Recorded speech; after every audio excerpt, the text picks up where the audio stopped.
আমরা কৃষকরা আমরা মনে করি এই ভারতবর্ষ আমাদের সকালে, এই ভারতবর্ষের সূর্য আকাশ বাতাস মাটি আমার আপনার সকলের, এই ভারতবর্ষে ভালো থাকার অধিকার আমাদের জন্মগত।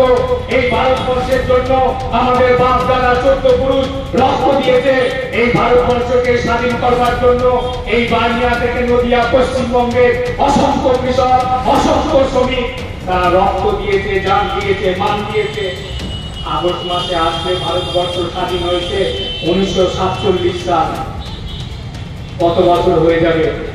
এই বাড়িগুলো থেকে আজও অভাব যায়নি, এই মাথাগুলো থেকে আজও চিন্তার ভার ভাঙেনি। তাই আমরা 20 তারিখে ব্রিগেড প্যারেড গ্রাউন্ডে সভা দেখেছি, আমরা সভা দেখেছি, আমরা শপথ নেব বলে, মানুষের সামনে সত্যটা তুলে ধরবো বলে।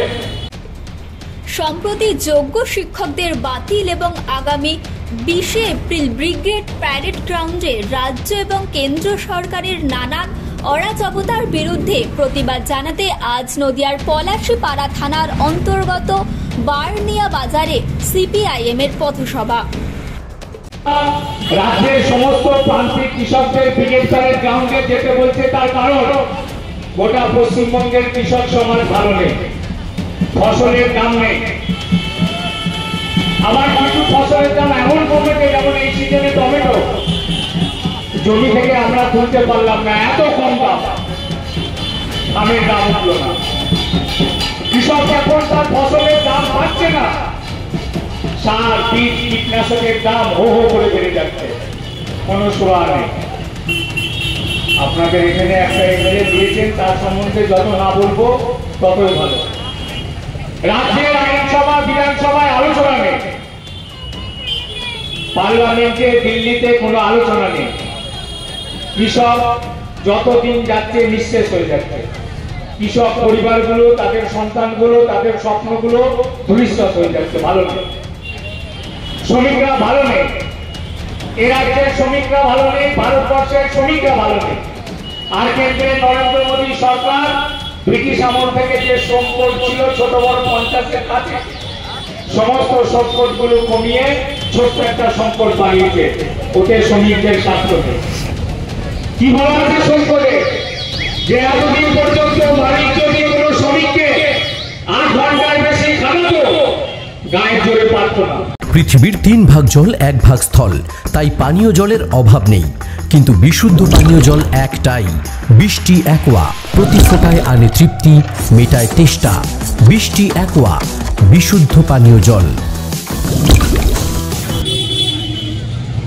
আর এখন নতুন সংকটে পরিষ্কার বলেছে, মালিক যদি মনে করে 12 ঘন্টা 12 ঘন্টায় কাটাতে পারবে, অর্থাৎ সেই দেখব 8 ঘন্টা থাকবো, 8 ঘন্টা বিশ্রাম নেবো, 8 ঘন্টা মনোরঞ্জন করবো, দিন শেষ করে দিয়েছে কেন্দ্রের নরেন্দ্র মোদী সরকার।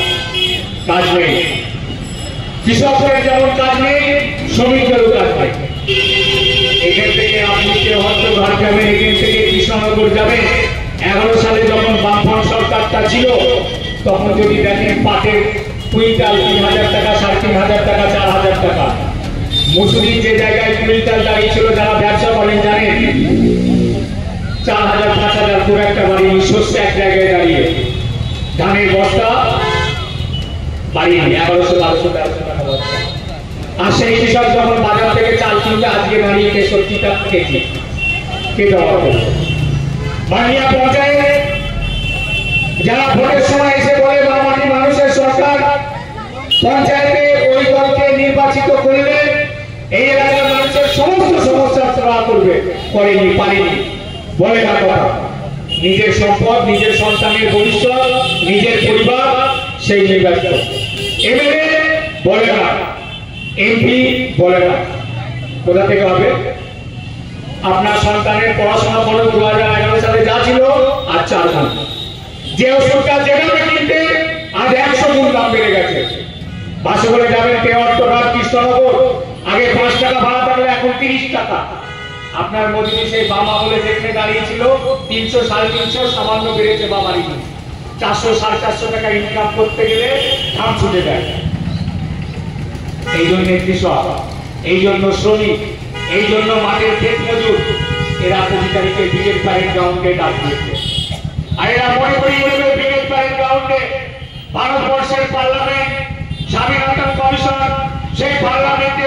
ভারতবর্ষের সরকারকে বলেছিল একজন কৃষক তার জমিতে ফসল ফলাতে সার, বীজ, কীটনাশক, শ্রম, জল সমস্তটা নিয়ে যা খরচ হবে তার দেড়া দাম দিয়ে তার ফসল কিনতে হবে। সেই ফসল কেনার দায় থাকবে সরকার। স্বামীনাথন কমিশন সুপারিশ হয়েছে পার্লামেন্টে, বেশ কয়েক বছর হয়ে গেল। রাজ্য সরকারের কোনো হেলদোল নেই, কেন্দ্রের সরকারের কোনো হেলদোল নেই যে আমার কৃষক, ভারতবর্ষের 140 কোটি জনগণ, তার মধ্যে 70% কৃষক।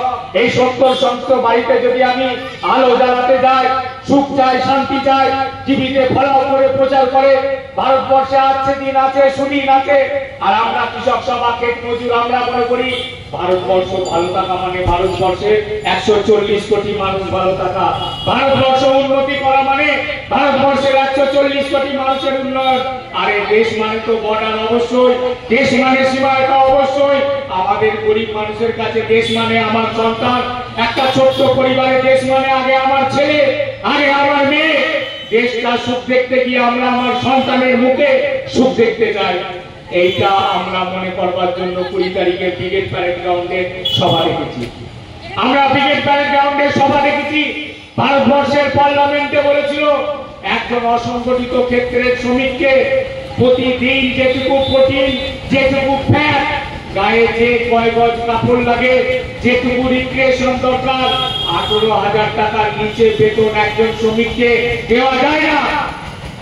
সুপ্রিম কোর্টে আলোচনা হয়েছিল, বলেছিল পার্লামেন্ট যে প্রত্যেকটা রাজ্য সরকারকে একজন অসংগঠিত ক্ষেত্রের শ্রমিক যাতে মাসে কম করে 18,000 টাকা আয় করতে পারে তার ব্যবস্থা করতে হবে।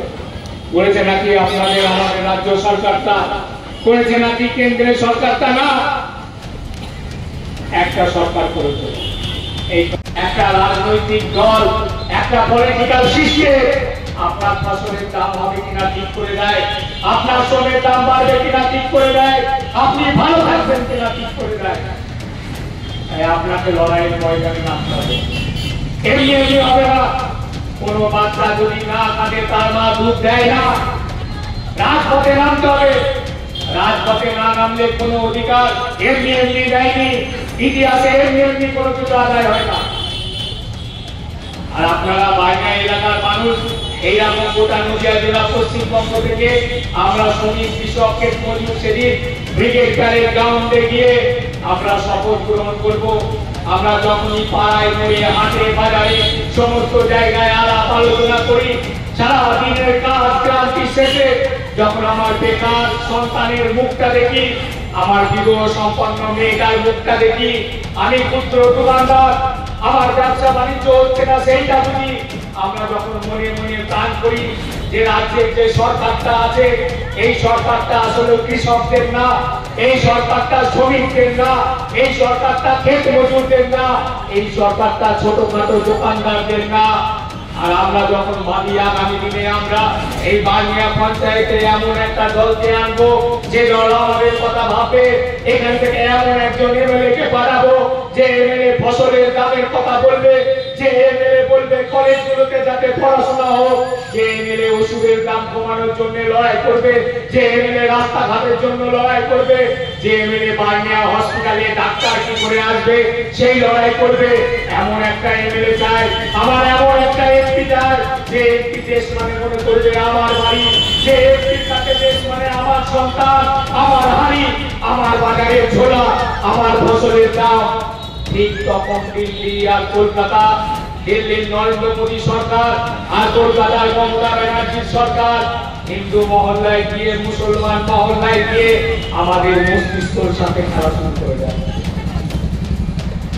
ওরা হিন্দু মহল্লায় গিয়ে বলবে মমতা ব্যানার্জি, মমতা বেগম হয়ে গেছে, এই সরকারটা মুসলমানদের সরকার, এই পশ্চিমবঙ্গের হিন্দুদের যদি মাথা উঁচু করে বাঁচতে হয় তাহলে বিজেপির সরকারটা পশ্চিমবঙ্গে আনতে হবে।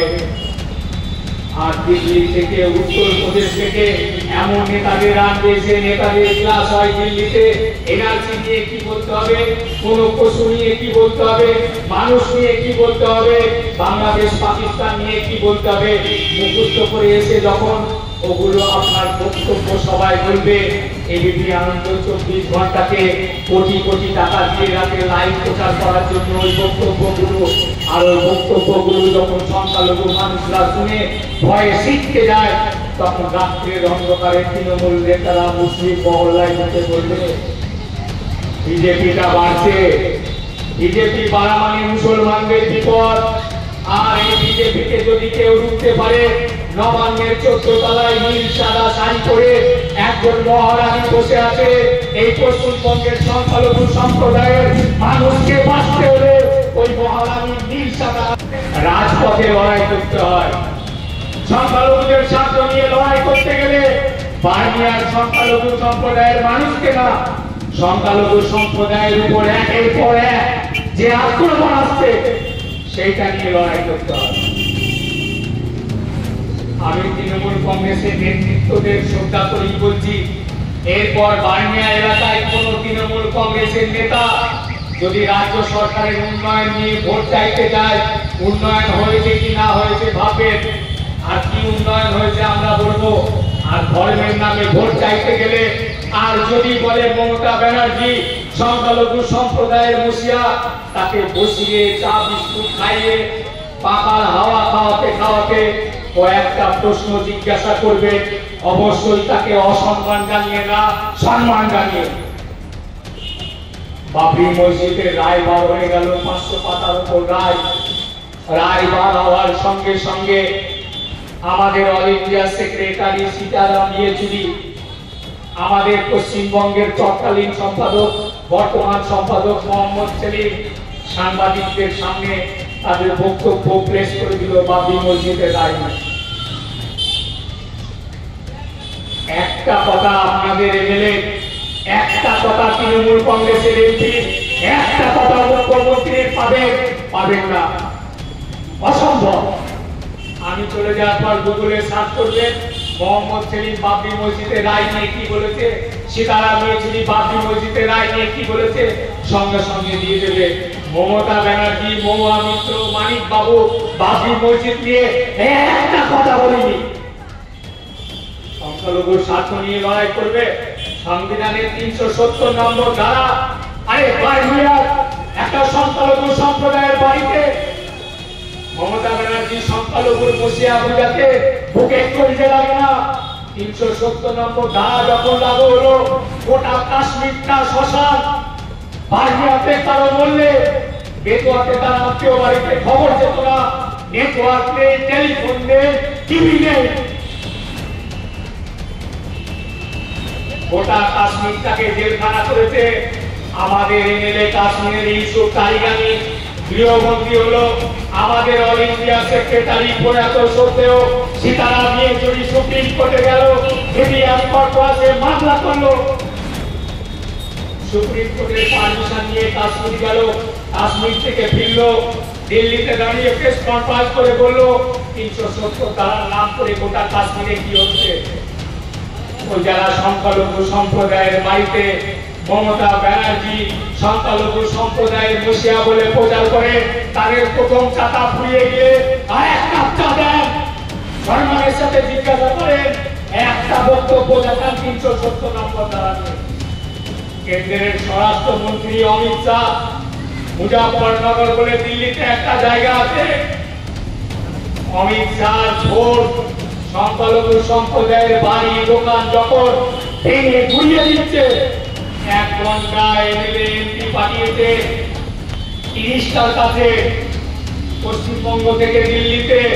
আর মুজাফফরনগর তৃণমূল কংগ্রেসের এমপিদের যেখানে বাসভবন খুব একটা দূরে না, দূরে ছিল সিপিএম এর পার্টি অফিস, এতে গোপালন ভবন।